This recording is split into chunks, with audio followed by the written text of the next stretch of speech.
Halo, welcome to my channel. Sehat bersama Nyoman. Saya I Gusti Nyoman Iskandar. Senang sekali bisa menjumpai Anda semua. Apa kabar? Saya berdoa semoga kita semua sehat luar biasa. Sehat tanpa obat dan semakin bermanfaat bagi banyak orang. Amin. Kali ini saya mau mengangkat sebuah topik, yaitu kesemutan. Jangan remehkan kesemutan, sebab serentetan penyakit akan bisa terjadi. Saudaraku, kesemutan mungkin pernah dialami oleh semua orang. Kesemutan merupakan sensasi yang tidak mengenakan pada bagian tubuh tertentu yang mengalami kesemutan. Kesemutan adalah pertanda bahwa di area tubuh tertentu itu peredaran darah mengalami gangguan, mengalami hambatan, sehingga darah tidak bisa mengalir dengan normal. Kesemutan bisa terjadi kapan saja, di mana saja. Oke, kesemutan bisa terjadi di jari tangan kiri maupun kanan. Kesemutan bisa terjadi di tangan kiri, di tangan kanan. Kesemutan juga bisa terjadi di kepala. Kesemutan bisa terjadi di kaki kiri, kaki kanan, dan lain sebagainya. Kesemutan membuat sensasi benar-benar tidak mengenakan. Dan sering terjadi bahwa bila kesemutan, bagian tubuh yang mengalaminya tidak bisa langsung digerakkan. Contoh, apabila tangan kiri kesemutan atau tangan kanan kesemutan, itu adalah pertanda bahwa darah di tangan kiri atau tangan kanan mengalirnya terganggu. Bisa terjadi ketika kita tidur. Tangan kiri atau tangan kanan lama tertindih. Oke, sehingga karena tertindih, maka aliran darah pada tangan kanan, pada tangan kiri terganggu. Kita tidak sadar saat itu bahwa kita mengalami kesemutan. Akan terasa ketika bangun, baru terasa tangan berat, tidak bisa digerakkan, terasa geremet sedemikian rupa. Nah, kita biarkan sesaat, mulai darah mengalir. Setelah darah mengalir secara normal, maka kesemutan otomatis hilang. Begitu juga kalau terjadi di jari tangan. Pertanda apa sesungguhnya? Kalau di jari-jari tangan terjadi, itu juga pertanda bahwa aliran darah di jari tangan terganggu. Biasanya diakibatkan karena asam urat, karena banyaknya kadar gula di dalam darah. Asam urat, ya, kadar asam urat terlalu tinggi mengakibatkan jari-jari tangan kaku. Kemudian apabila darah lancar, maka otomatis jari tangan bisa digerakkan dengan normal, rasa kesemutan hilang kembali. Demikian juga kalau kesemutan rasanya ada di kepala.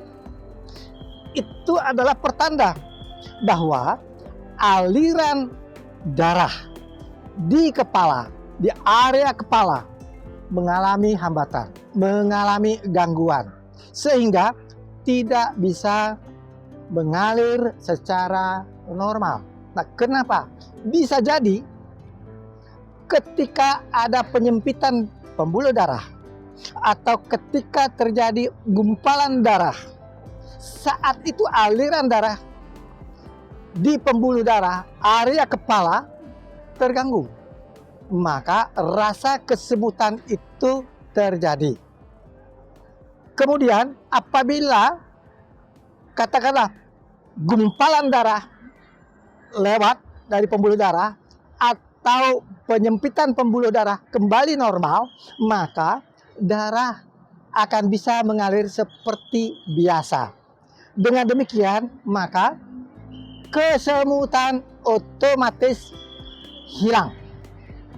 Tak demikian juga, sering kesemutan terjadi di kaki.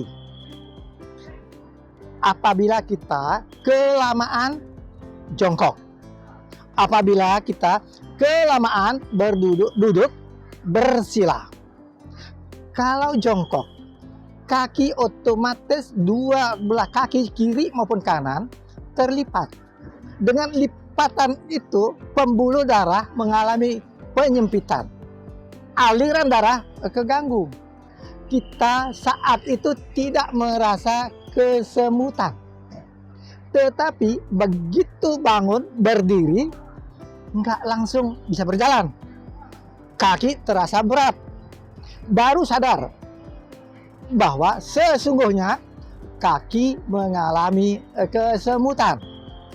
Setelah dibiarkan beberapa waktu, darah mulai pelan-pelan mengalir secara normal. Dan rasa kesemutannya pun mulai sedikit demi sedikit berkurang, dan hilang sama sekali. Begitu juga kalau kita duduk bersila. Lipatan kaki mengganggu aliran darah. Otomatis aliran darah mengalami gangguan, mengalami keterlambatan. Pada area itu, darah tidak bisa mengalir secara normal. Sama halnya kalau kita jongkok. Demikian juga kalau kita bersila. Ketika kita bangun dari bersila, tidak langsung bisa bergerak. Justru yang terasa kaki berat, terganggu oleh rasa kesemutan itu. Jadi kita biarkan sementara, maka aliran darah pelan-pelan akan mengalami perbaikan menuju normal. Rasa kesemutan itu pun juga pelan-pelan berkurang. Jadi sampai normal. Setelah itu kita bisa jalan seperti biasanya. Nah, sekarang bagaimana caranya supaya kita tidak mengalami kesemutan? Ada caranya. Nanti saya mau jelaskan. Namun sekarang saya mau kasih tahu bagaimana kita mengatasi kesemutan hanya di kaki saja. Contohnya, saya memberikan cara sebuah terapi supaya selanjutnya kita betul-betul tidak mengalami kesemutan lagi, walaupun jongkok dalam waktu lama, walaupun bersila berjam-jam lamanya, tapi benar-benar bebas dari kesemutan. Oke, kali ini saya mau jelaskan tip bagaimana mengatasi kesemutan di kaki. Begini caranya, perhatikan. Di sebelah kaki kanan, kaki kiri, ini ada tulang di sini, benjolan tulang. Dan cari dua jari di bawah, benjolan ini. Begitu juga yang kaki kiri. Nah, lalu rasakan.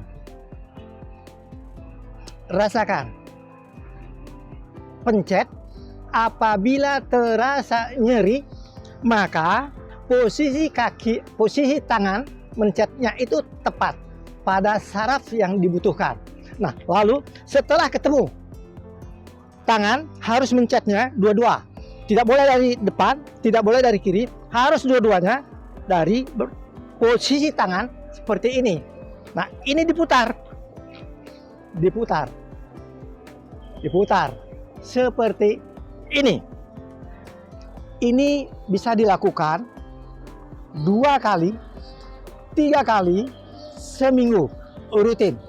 Percaya, tidak akan pernah mengalami kesemutan lagi. Silakan mencobanya. Saudaraku, sederetan penyakit bisa terjadi apabila kondisi kesemutan diabaikan, dibiarkan begitu saja. Contoh, kenapa sederetan penyakit bisa terjadi? Karena seperti saya katakan tadi, saat itu aliran darah mengalami gangguan. Nah, ketika aliran darah mengalami gangguan, otomatis suplai nutrisi, oksigen, air menuju organ yang dituju terlambat. Sementara semuanya itu dibutuhkan tepat waktu. Akibatnya apa? Akibatnya terjadi banyak kerusakan sel-sel pada organ-organ tertentu. Dan bahkan terjadi sel mengalami kematian. Kalau itu terjadi, maka fungsi organ tersebut mengalami gangguan, mengalami kemunduran. Nah, itulah yang dikatakan berbagai macam penyakit degeneratif. Organ tidak dapat melakukan fungsinya sebagaimana seharusnya. Baik itu stroke, serangan jantung, kanker, dan lain sebagainya. Begitu juga apabila kesemutan di kepala. Itu adalah pertanda bahwa aliran darah di kepala mengalami gangguan, hambatan. Otomatis oksigen yang dibutuhkan akan terganggu, akan berkurang. Jadi ini bisa menimbulkan gangguan baik di telinga maupun di otak. Apabila gangguan terjadi di telinga dan di otak, dipastikan penyakit yang akan terjadi adalah penyakit vertigo. Itu sudah pasti. Nah, jadi kalau kita tahu demikian, maka pesan saya, jangan pernah mengabaikan gejala kesemutan. Sering-seringlah olahraga, makan makanan yang bernutrisi baik. Oke, demikian yang bisa saya sampaikan. Salam sehat tanpa obat. Oh yes.